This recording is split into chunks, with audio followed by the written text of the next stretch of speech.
Surat railway સ્ટેશને પરપ્રાંતિયોનો વતન જવા માટે ઘસારો છે એ વધ્યો છે। સુરતની અંદર એ વતન જવા માટે એ શ્રમિકો છે એ ફરી એક વખત વતન જવા માટે રવાના થતા હોય એવા દ્રશ્યો સામે આવ્યા છે। ગેસ સિલિન્ડર નહીં મળતા શ્રમિકોની વતન વાપસી જોવા મળી છે।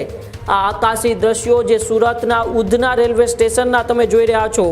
એક તરફ ઉનાળાનું વેકેશન તો બીજી તરફ ગેસની કમઠાણ।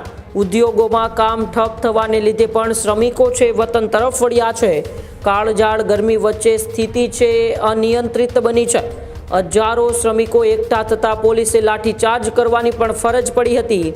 અંદાજે 5 થી 7 હજાર મુસાફરો વચ્ચે માત્ર બે જ ટ્રેન હોવાથી મુસાફરોનો રેલવે સ્ટેશન પર એ ઘસારો જોવા મળ્યો હતો। ત્યારે પોલીસે સ્થિતિ કાબૂમાં મેળવવા માટે લાઠીચાર્જ કરવાની છે એ ફરજ પડી હતી।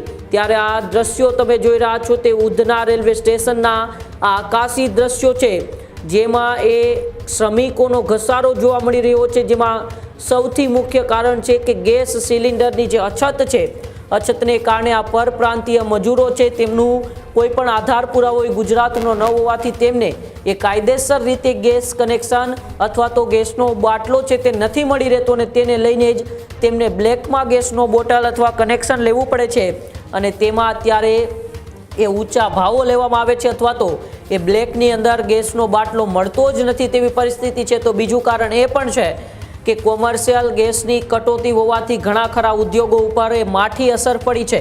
કેટલાય ઉદ્યોગો છે એ બંધ થઈ જાય તેવી સ્થિતિમાં છે અને તેને લઈને જ આ પરપ્રાંતીય જે મજૂરો છે તેમની રોજગારી ક્યાંક ને ક્યાંક એ ઠપ થઈ ગઈ છે તો ક્યાંક એ રોજગારી નહિવત રહી છે।